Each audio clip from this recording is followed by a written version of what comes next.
Radha Madhava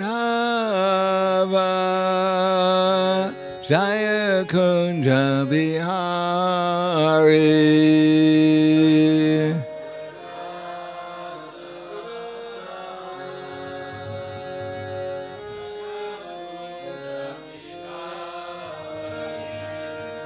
Jaya Radha Madhava Jaya Kunja Bihari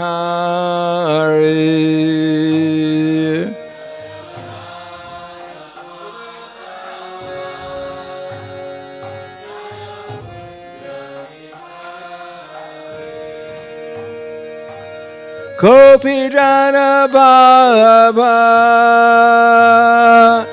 Grivardari Jaya Grivardari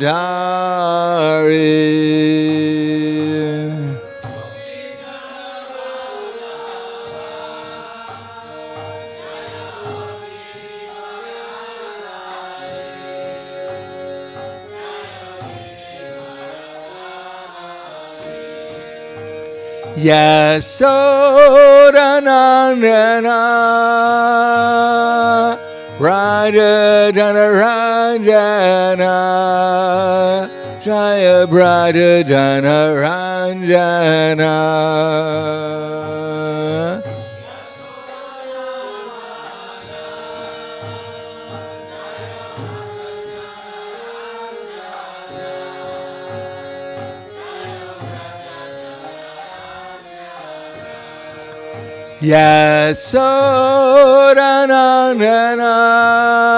Yasodanandana Raja Janaranjana Jaya Raja Janaranjana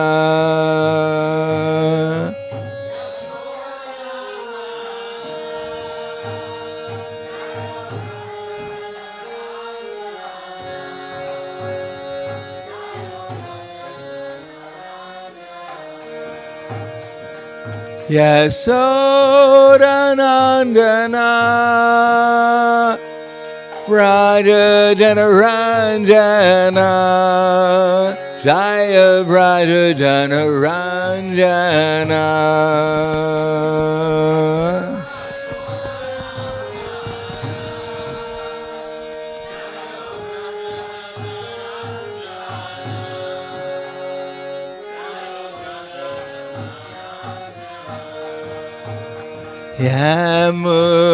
Yamunatira Varchari Jaya Kunja Bihari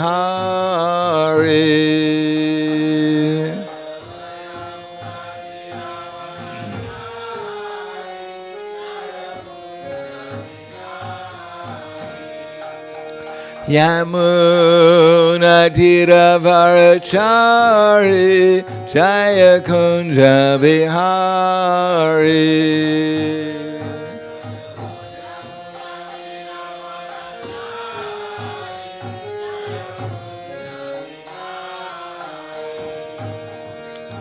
Radha Madhava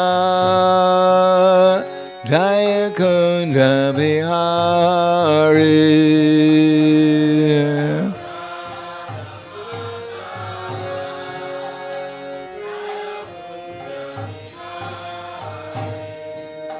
Jaya Radha Madhava Jaya Kunja Bihari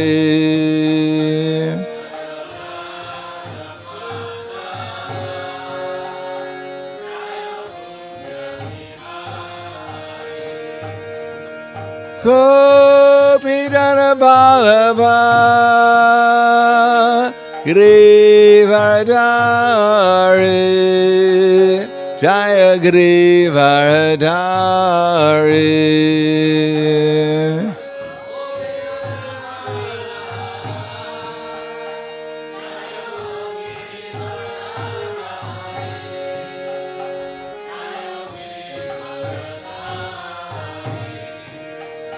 Gopidana Balaba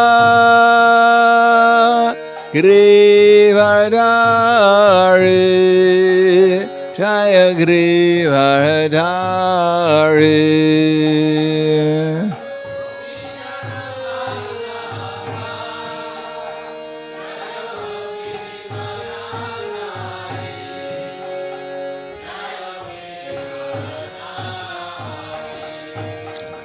Yasodanandana, brighter than a Ranjana, Jaya brighter than a Ranjana.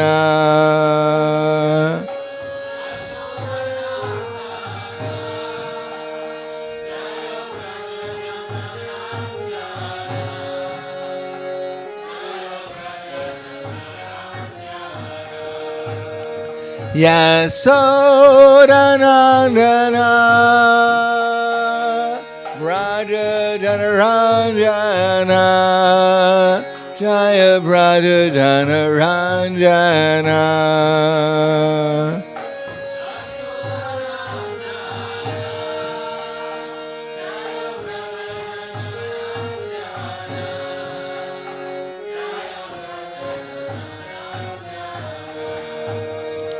Yasodanandana, brighter than a Ranjana, Jaya brighter than a Ranjana.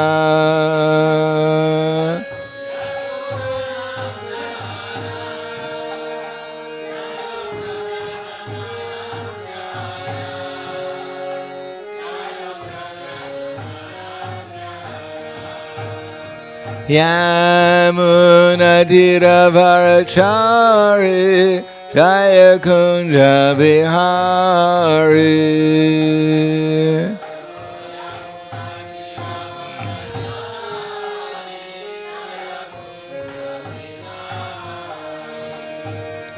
Radha Madhava,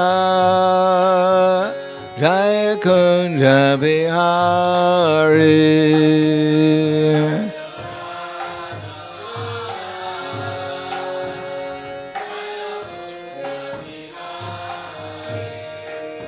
Jaya Radha Madhava, Jaya Kunja Vihari.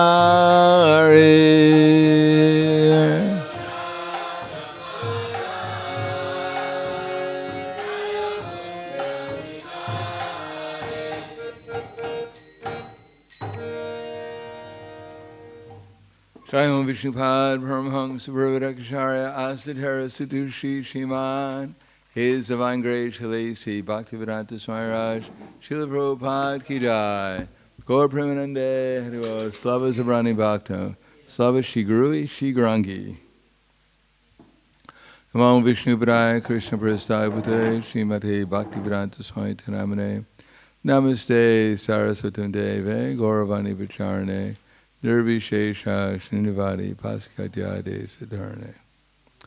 Om Agyanatimanandasya Gananjana Salakaya Chaksur Militam Yena Tasmai Shri Gurave Namaha Shri Chaitanya Manobishtam Stavitam Yena Bhutale Swayam Rupa Kadamayam Tadati Swapadantikam Vandeham Shri Guru Shri Yuta Parakamalam Shri Guru Vaishnavam Cha Shri Rupam Sagrajatam Sahagana Raghunatam Vitam Tam Sajivam Sadvaitam Savadutam Prajana Saitam Krishna Chaitanya Devam Shri Radha Krishna Padan Sahagana Lalita Shiva Sakans Vitam Cha Hey Krishna Karna Sindhu Dinabando Jagatpate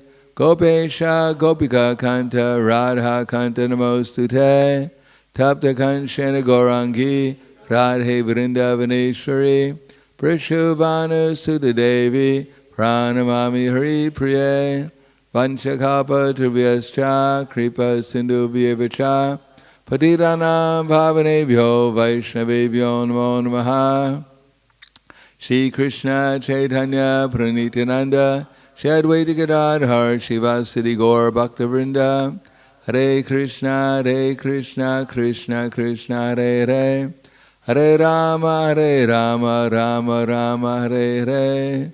Om Namo Bhagavate Vasudevaya. Om Namo Bhagavate Vasudevaya. Om Namo Bhagavate Vasudevaya. Srimad Bhagavatam, Canto 9, Chapter 16. Lord Parasuram destroys the ruling class. We're beginning with text 1, and most of these verses don't have any purport, so we'll keep on reading. Shukadeva Goswami said, "My dear Maharaj Parikshit, son of the Kuru dynasty, when Lord Parasuram was given this order by his father, he immediately agreed, saying, 'Let it be so.' For 1 complete year he traveled to holy places. Then he returned to his father's residence. Once, when Renuka, the wife of Jamadagni, went to the bank of the Ganges to get water, she saw the king of the Gandharvas, decorated with a garland of lotuses and sporting in the Ganges with celestial women, apsaras.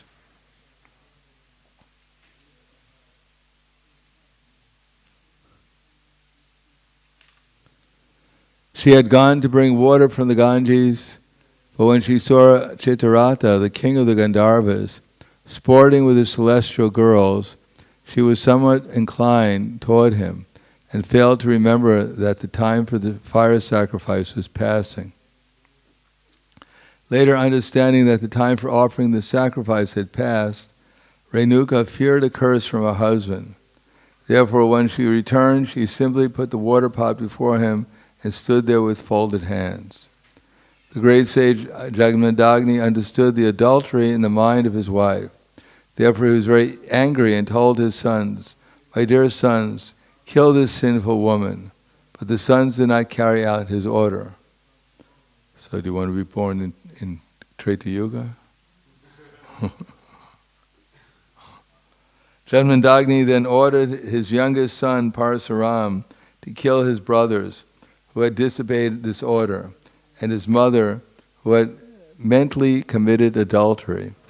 Lord Parasuram, knowing the power of his father, who was practiced in meditation and austerity, killed his mother and brothers immediately. Purport. The word Prabhava Jnana is significant. Parasurama knew the prowess of his father, and therefore he agreed to carry out his father's order. He thought that if he refused to carry out the order, he would be cursed. But if he carried out his father's order, but if he carried it out, his father would be pleased. When his father was pleased, Parasurama would ask the benediction of having his mother and brothers brought back to life. Parasurama was confident in this regard, and therefore he agreed to kill his mother and brothers. Jamadagni, the son of Satyavati, was very much pleased with Parasuram and asked him to take any benediction he liked. Lord Parasuram replied, "Let my mother and brothers live again and not remember having been killed by me. This is the benediction I ask." Thereafter, by the benediction of Jamadagni, Lord Parasuram's mother and brothers immediately came alive and were very happy, as if awakened from sound sleep. Lord Parasuram had killed his relatives in accordance with his father's order, because he was fully aware of his father's power and austerity and learning. My dear King Parikshit, the sons of Kartavya Arjuna, who were defeated by the superior strength of Parasuram, never achieved happiness. They always remembered the killing of their father. Purport. Jamadagni was certainly very powerful due to his austerities, but because of a slight offense by his poor wife, Renuka, he ordered that she be killed. This was certainly a sinful act, and therefore Jamadagni was killed by the sons of Kartavya Arjuna, as described herein. Lord Parasuram, who was also affected by sin because of killing Kartavya Arjuna, although this was not very offensive.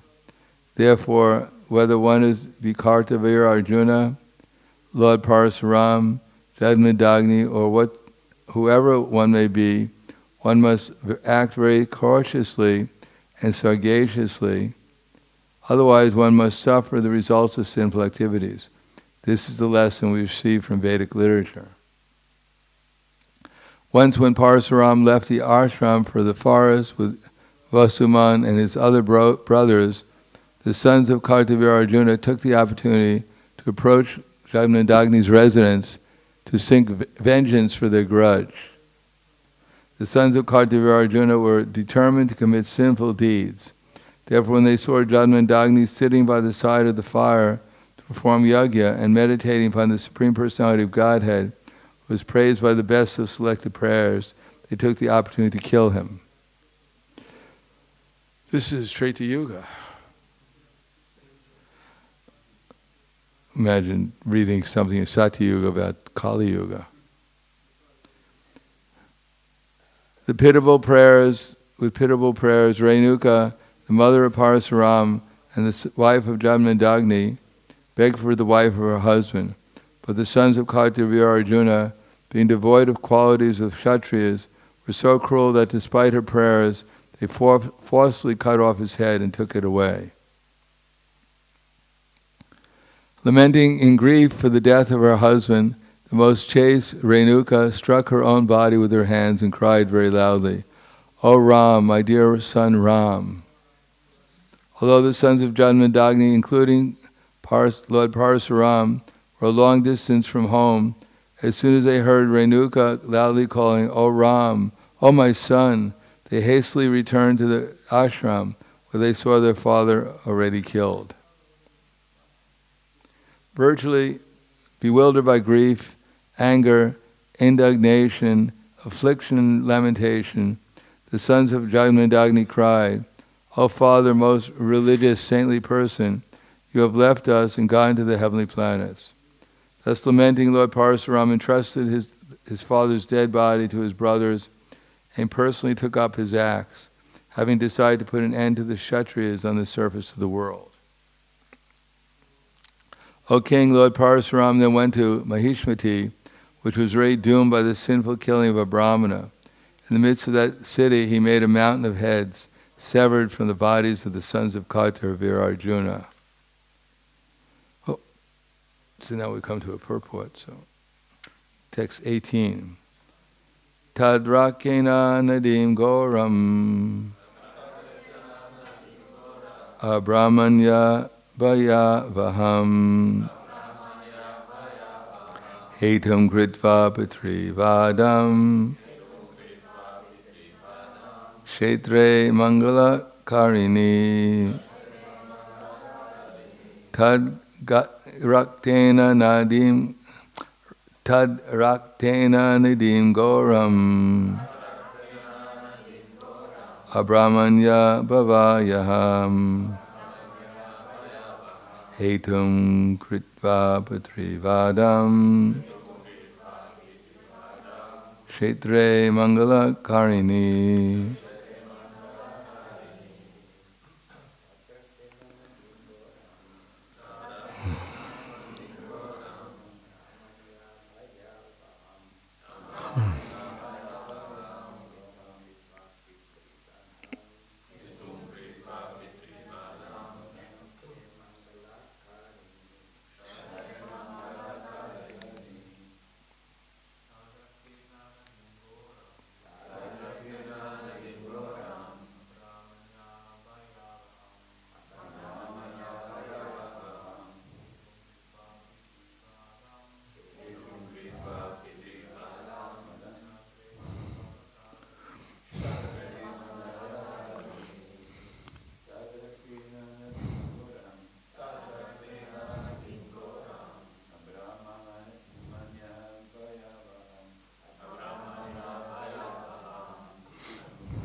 Ladies,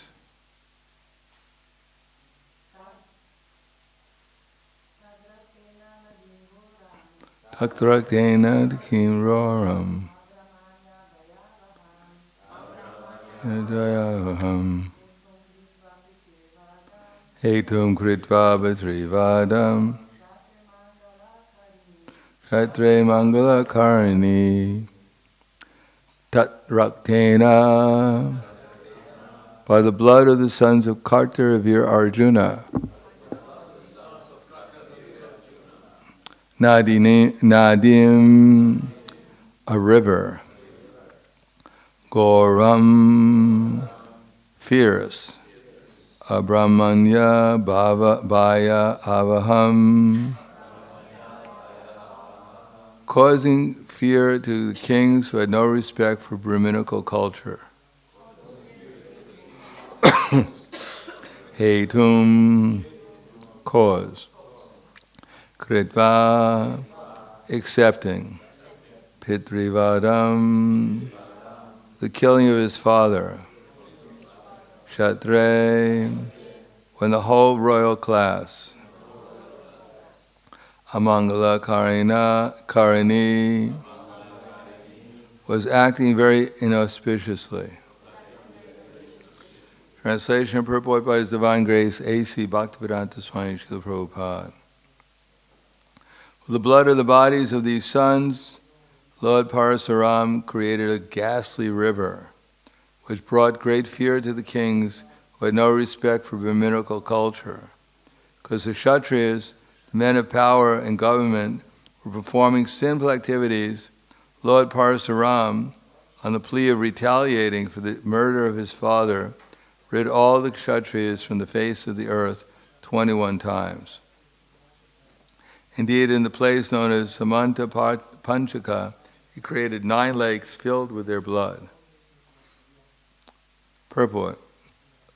Parasaram is the Supreme Personality of Godhead, and his eternal mission is Paritranaya Sarunam Vinashaya Diskritam, to protect the devotees, annihilate the miscreants. To kill all the sinful men is one among the tasks of the incarnation of Godhead. Lord Parasaram killed all the Kshatriyas 21 times consecutively because they were disobedient to the Brahminical culture. That the Kshatriyas had killed his father was only a plea. The real fact is that because the Kshatriyas, the ruling class, had become polluted, their position was inauspicious. Brahminical culture is enjoined in the Shastra, especially in Bhagavad Gita, Chatura Vainamaya Shristam Guna Karma Vibhaga Shaha.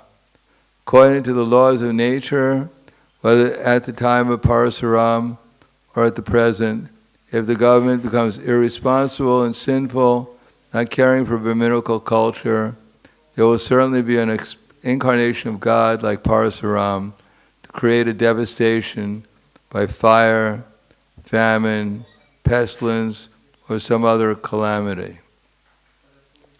Whenever the government disrespects the supremacy of the personality of Godhead and fails to protect the incarnation of institution of Varnashram Dharma, it will certainly have to face such catastrophes as formerly brought about by Lord Parasaram. Namo Vishnu Padaya Krishna Prestaya Bhutaya Srimate Bhaktivedanta Swami Namane Namaste Saraswatam Deve Gauravani Vacharane Nirvishesha Srinivadi Paskatyade Satarna. Here we find that Janmadagni, although he was a great Brahmana, so powerful that although Parasaram killed his mother and his son and his brothers, still Janmadagni was able to bring his mother or his wife and his sons back to life. Now, who can do that nowadays? Now, of course, Renuka went to get water from the Ganges, and she saw the Gandharva king, Chitraratha, and some apsaras playing. Now, if we were in a similar situation, and we went down to the Ganges, and we saw a Gandharva, the king of the Gandharvas, who are considered to be extremely beautiful, and the Apsaras, the most beautiful women in the universe, playing with each other. Do you think we'd stop and look? Of course, we'd turn our eyes and run. Question is which way we'd run.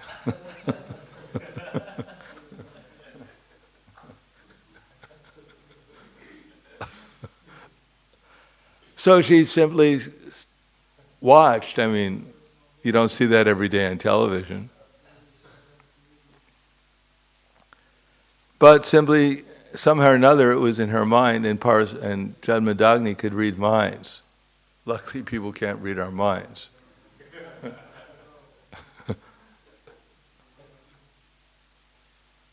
And he cursed her simply for watching something which most people would be extremely difficult to not to try to observe such a thing. There's even a mystic power that you can acquire by which you can see the demigods playing in the heavenly planets. And then after killing then again we have Parasuram going after Kartavira Arjuna and killing him. Although it was a fair fight, it wasn't that Parasuram got him when he wasn't looking. He fought him fairly as a Kshatriya, and then cut off his 1,000 arms and his head. But still, that was considered a sinful. He got some sinful reaction. So much so that it wound up that Janmadagni was killed.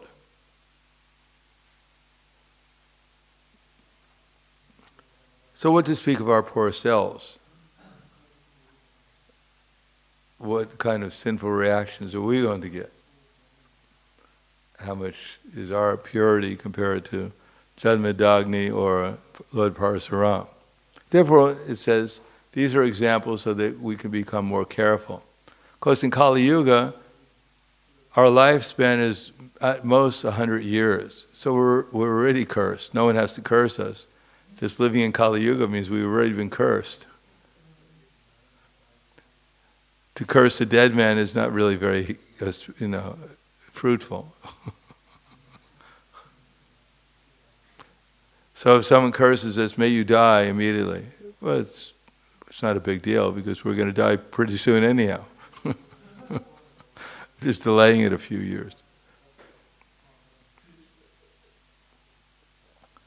On the other hand, it says that, as Krishna says in the Bhagavad Gita, Shreyan swadamo viguna paradharma sunustitat shredharme dinidam shreyak paradharmo bhayavaha. That it is better to perform one's own prescribed duty, even imperfectly, than to try to perform someone else's duty. Because destruction in the cause of one's own duty is better, because to follow someone else's duty is dangerous. So of course we don't worry about performing our duty because we don't know what our duty is. Most people think their only duty is to fill their empty stomach. And if they become a little bit more responsible in the material world, then they try to fill a few other empty stomachs too. And if they can do that and put a roof over someone's house, they're considered Balyan. Balyan means very powerful in Kali Yuga. If you can maintain a family with a couple of children, you're considered to be quite powerful in Kali Yuga.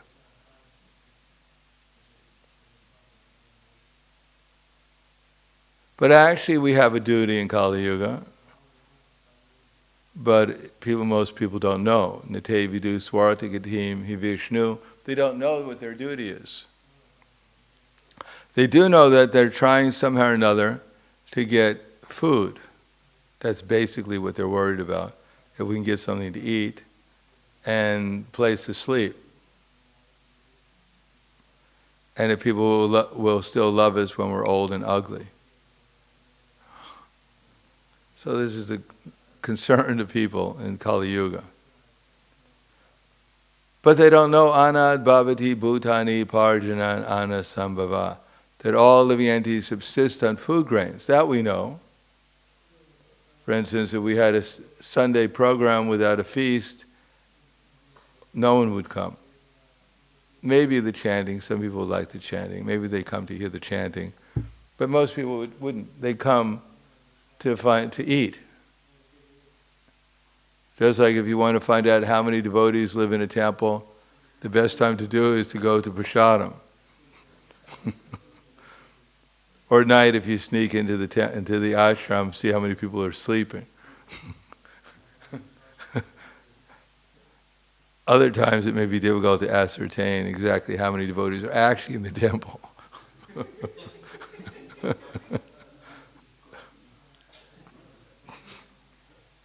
So anad bhavati bhutani, all living entities actually subsist on food grains. But the amazing thing is that food grains come from rain, that we actually need rain. But because they've disconnected reality, we say reality, the fact that rain doesn't come automatically. The modern philosophy is that everything is automatic. It's all coming by chance. Therefore, they feel no responsibility for the rain. They call it climate change. They call it climate change. They blame it on the cows passing gas. And their solution is kill all the cows. Of course, people pass gas too, so you'll have to kill them too. And then there won't be any climate change, because there won't be hardly anyone left. But the planet will be happy.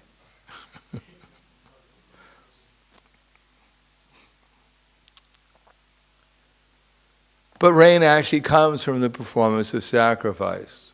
Now we ourselves may have some disconnect with that also, because I've never met a demigod, and I don't know if anyone here has ever met a demigod.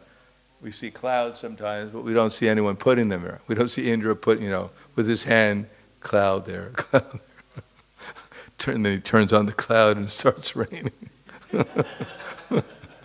We've never seen that. Therefore, we also have some kind of disconnect between what's going on in the material world and what our real situation is. Therefore, people are, what to speak of ourselves, who've been chanting Hare Krišna and reading this philosophy, people have no idea that even that they're not their body, what to speak of the fact of how karma works, or any of the basic things like time, or the fact that there's an Ishvara, a controller, and he has his representatives. 500 years ago on this planet, that people actually believed in gods and demigods. They had, even in this region, Slovenia, when people were actually more civilized, when they were demigod worshippers. Then they believed that all the different aspects of material nature had their controlling deities behind them. Of course, they were not really civilized either, because they didn't know about cow protection, or they didn't know about Brahminical culture. But at least they had some idea that things were not coming out of accident, and therefore they worshipped their gods to get rain. Like Nanda Maharaj and the cowherd men of Vrindavan, they were going to perform Indra Yagya. And they went to the Brahmins who were performing sacrifice to ask them if they can help them out with the Yagya. So that, because Indra was supplying rain. And therefore they got food grains. So that, as Krishna told Nanda Maharaj, our duty is Vaishyas. So this is Treta Yuga. Obviously, there was cow protection going on, because the Vaishyas were doing their duty, but the Kshatriyas were not doing their duty. And because the Kshatriyas weren't doing their duty, because they were disobeying, to some degree or another, the Brahmins. Therefore, Parasuram wanted to rid the contamination 21 times. Of generations. Now, he doesn't say he killed the Brahmins. He didn't say he killed the Vaishyas. He didn't kill the Shudras. He only killed the Kshatriyas. Nowadays, everyone gets killed in these wars because no one's doing their duty. Everyone's getting the reaction. Everyone's getting the reaction, it says here, by pestilence or by famine or by... Everyone gets involved because no one knows what they're supposed to be doing. Everyone is doing something sinful. And what is sinful? Trividam narakasyedam dwaram nashitam atmanaha kama krodha tata lobas tasmat etam trayam chayjet. There are 3 gates leading to hell: lust, anger, and greed. That every sane man should become free from these 3 gates because they lead to the degradation of the self. So following lust, following anger, following greed is considered to be sinful.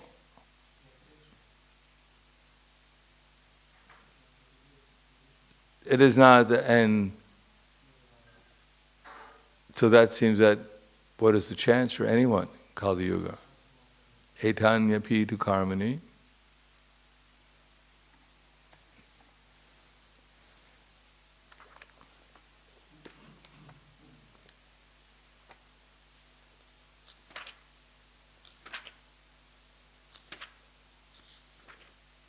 Eter bimukta kantiyat tumo dvaras tribirnara atrat yatmana shreyas tatoyati paramgatim.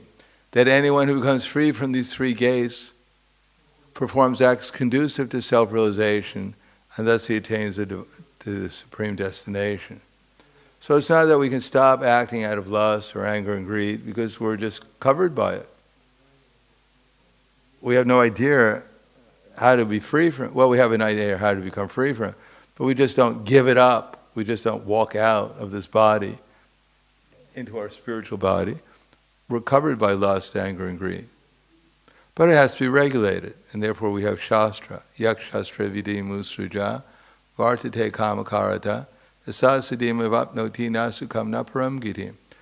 The one who gives up Shastra and acts whimsically obtains neither peace nor happiness nor the supreme destination. So everyone has their duty according to Varna and Ashram, and they should follow it. Regulation of lust, anger, and greed. We don't stop eating, but we eat prasadam. We don't stop sleeping, but we don't sleep like a bear for 6 months. So we have to regulate our eating, sleeping, mating, defending, according to how Krishna says, that we need to eat too much or eat too little, sleep too much or sleep too little, etc. We try to do what's necessary, and at the same time, do something in what Krishna wants us to do, which is, in this age, spread Krishna, become Krishna conscious by hearing and chanting about Krishna, and then distribute it to others. That's the only sacrifice in this age. Now, most people in this material world at the present time will think we're completely crazy. Of course, they think we're crazy, but then we told them that. They think we're completely crazy. That the only thing in life is to spread Krishna consciousness. Spread the name, fame, glories, and pastimes of some Aborigine cowherd boy from Vrindavan, where there's a city, a bunch of pigs running around. They think we're mad. Anyhow, we're not going to... Most people, they're going to leave their bodies thinking we're mad. They're not even going to think about us. We're not even worth thinking about for most people, think. But the fact is that Krishna is God. Whether you call him Krishna or Yahweh or Adonai or Jehovah, there is a God, an Ishvara, and he has his laws set up in the material world in which we're living. And in the Vedic culture, there was the Shudras assisted for the sacrifice, the Vaishyas provided the ingredients, the Kshatriyas made the arrangements, and the Brahmins performed the sacrifice, and different things in the material world would happen, like rain would come, there would be prosperity and because of the rain, especially that. People would sometimes go to the Brahmin priests and they'd get cured of their diseases, or they'd get a wife or a house, or whatever. So sacrifice was going on. Now in this age, there may be some kind, the only sacrifice recommended is chanting the holy name. And as soon as we stop chanting the holy name, there will be a tendency to become bewildered by the illusory energy, because we're so much in association. Except when we're not chanting the holy name, if we're engaged somehow or another in some activity which is conducive to spreading the holy name, to assisting the holy name, somehow or another, connected to the holy name. Then we may not be so Krishna conscious during that activity, but it'll induce us, it'll inspire us, it'll gradually purify us so that we will become attracted to the holy name. So for those who have intelligence, they should talk about Krishna. Those who can organize, they should organize for the movement, for the Hare Krishna movement, for the Sankirtan movement. Those who have some resources should utilize it so that the Hare Krishna movement can actually be more effective. And those who have none of these talents, they can assist somehow or another. So that's everyone's duty, to somehow or another spread the Hare Krishna movement. It's kind of new in the Western world. And therefore, we ourselves, because we've been conditioned by our modern society, our upbringing, our schooling, our parents, whatever, we may not think the Hare Krishna movement is so important, but it's the most important movement. And without the Hare Krishna movement, then the society will be at the end of Kali Yuga quicker than we can imagine. We've seen that in the last so many years how quickly Kali Yuga is taking hold.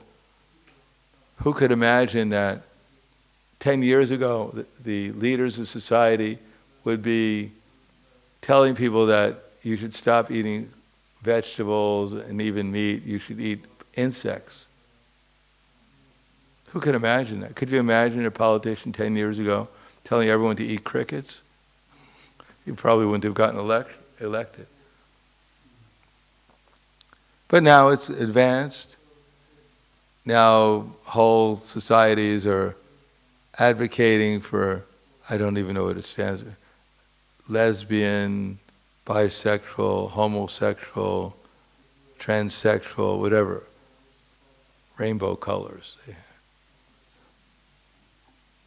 And we're only we're not even at the beginning of Kali Yuga, we're just in the interim between Kali Yuga and the last Yuga, Dwapara Yuga. We're in the intermediate stage. Because Chaitanya Mahaprabhu is progressing things very, very quickly, so people will realize either I chant Hare Krishna and eat prasadam, or I read magazines and I eat crickets. I have my choice. So Chaitanya Mahaprabhu is making that choice. So we should make the choice. We should see that all our hopes that were advertised in all these magazines and on the radio and on the internet, how wonderfully we're going to enjoy this material world, it's not a fact. The people who are heading our society are not heading us to the promised land. As a matter of fact, I wouldn't believe any promises that they tell us. They're heading us to the darkest regions of existence, and they're their leaders. They're already there. They're already in hell. They're just inviting us to join us, to join them. So we have to make a choice. Either we take seriously the holy name and take seriously the process of spreading Krishna consciousness and becoming Krishna conscious, or we'll become a member of the sheep entering into the slaughterhouse like everyone else. That's our choice. So with that happy note, I'll stop there. Any questions or comments?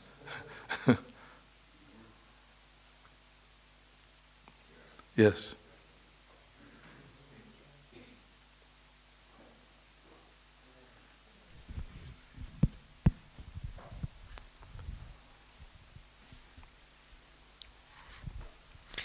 Hare Krishna Maharaj, I understood from Bhagavad Gita that one in goodness knows what is to be done and what is not to be done.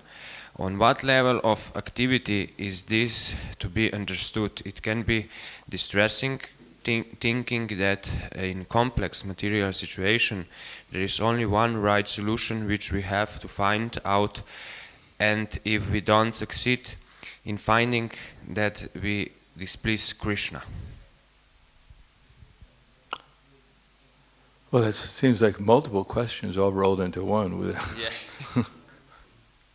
Anyhow, yes, Krishna knows what's to be done and what's not to be done. So if we're in Krishna consciousness, we actually in direct contact with Krishna will know exactly what Krishna wants. As a matter of fact, if we're an instrument for Krishna, He'll do everything that's necessary through His energies, through His spiritual energy. And therefore there won't be any worrying whether we're doing the right thing or not, because it'll all be directed by Krishna.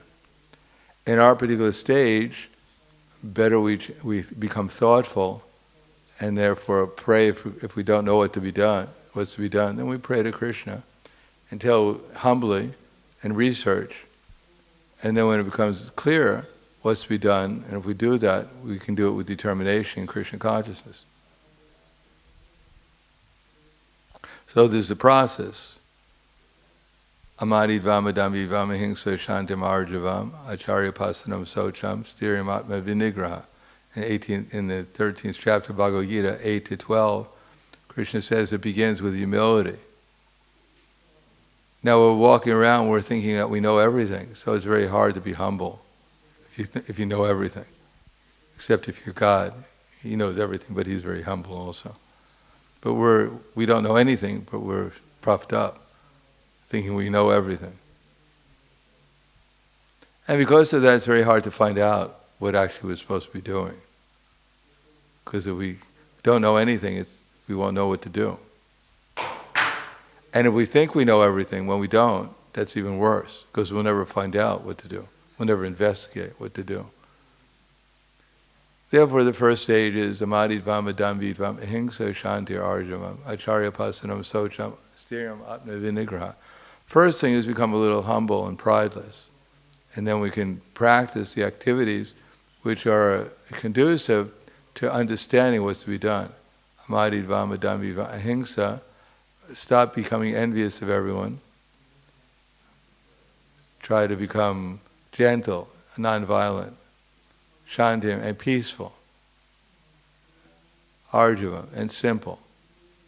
And then we can actually hear knowledge with a clear mind. If our minds are cluttered with enviousness and hatred and duplicity and whatever, then it's very hard to hear anything. Then we can begin to understand what we're supposed to be doing, what we're not supposed to be doing. And then we can do it. Charya pasanam socham. We can become clean and we can learn the process of cleanliness, Brahminical life. Sthiriyam atma vinigraha. And we can become stable, nischa. So there's a process and it goes on. There's 19 qualities, I believe, 19 of knowledge.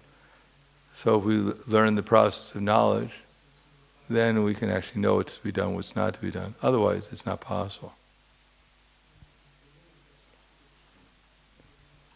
Anything else? Here,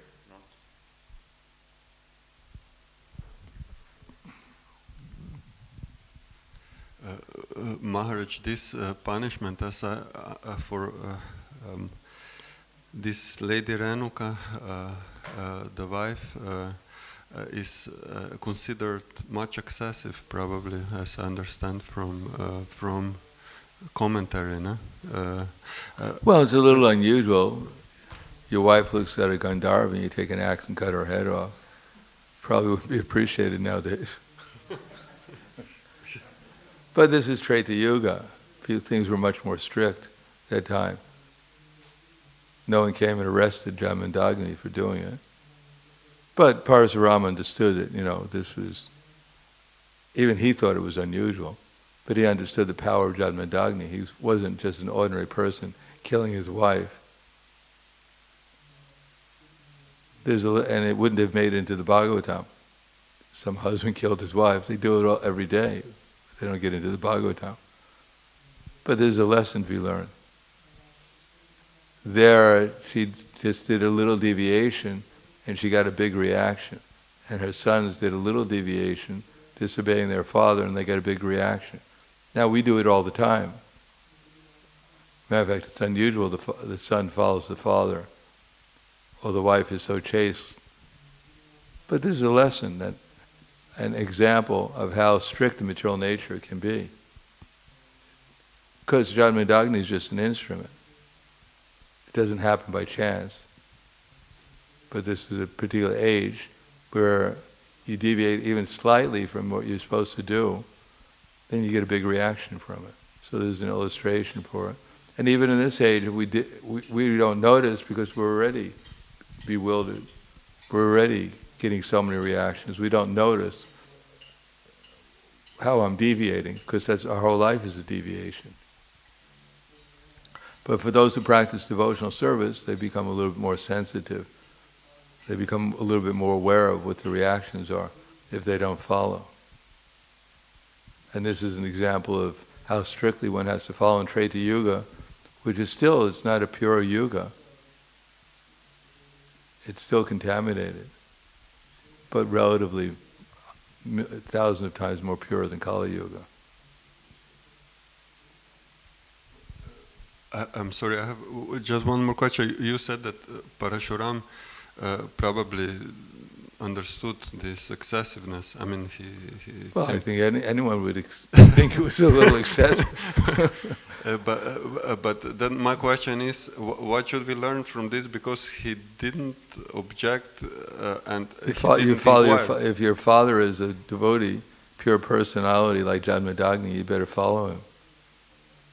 But he understood my father is not if our father told us to kill our mother, we wouldn't really probably want to do it, because our fathers have no power to rectify the situation. The police would come and arrest us. But Parasuram understood the power of his father. And that if he pleased his father, just like it says here, his father could rectify the whole situation by giving him a benediction. So Parasuram didn't think, I'm going to kill my father and brothers, and that's the end of it. He understood that if I please my father, everything will be satisfied and solved. I mean, I have a problem with that. He trusted the judgment of the father, which is completely fine. Of course, father is very qualified, but father wasn't completely right on this topic. I don't know. You're judging the father. I wouldn't judge. If I was there with Janmadagni, I wouldn't start lecturing to him. If I was living with Janmadagni at that time, and he told his son Parasuram kill his mother, I wouldn't start objecting, because I might find myself in a difficult situation. No, in that yuga. In other words, it wasn't disadvantageous to his mother because she deviated, however slight it was, and therefore she got rectified. She got purified. Therefore they woke up, they forgot everything. They had learned, they had actually made some advancement. On the other hand, Janmadagni had to suffer the reactions to it, but not really, as we'll find out later on. So, Treta Yuga, everything's very strict, but if you follow, then everything turns out better. Even in Kali Yuga, where everything's not very strict, but we follow, we get so much benediction, even by following slightly. So the closer we get to reality, the more benedictions there are. And if someone gives us some chastisement, or we get some reaction for our sinful activities, and it causes us to follow more strictly, that's a great benediction. Because we're getting closer to reality, which is all unlimited benedictions. Anything else? Yes.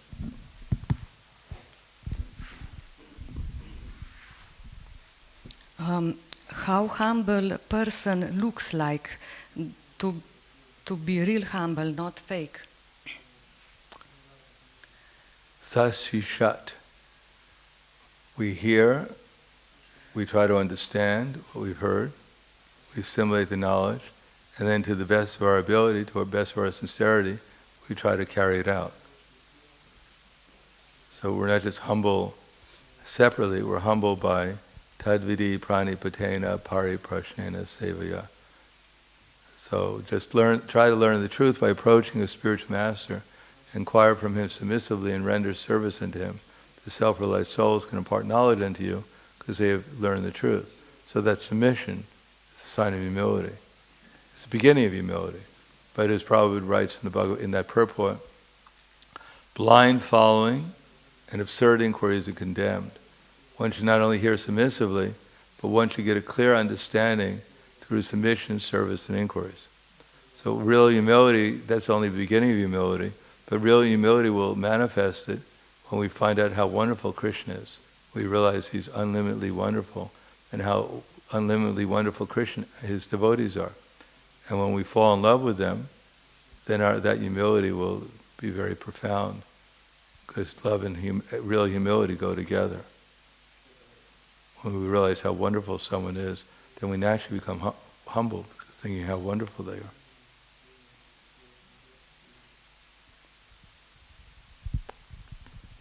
Anything else?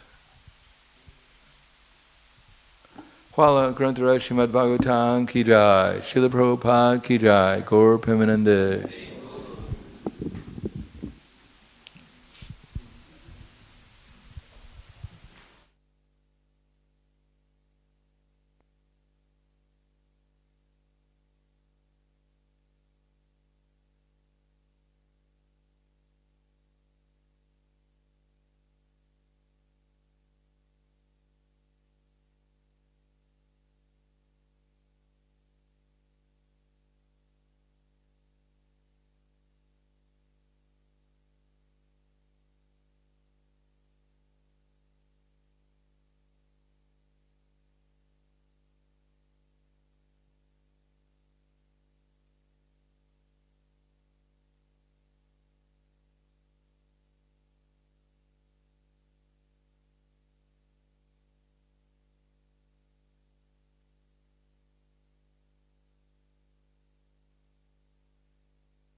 Cheto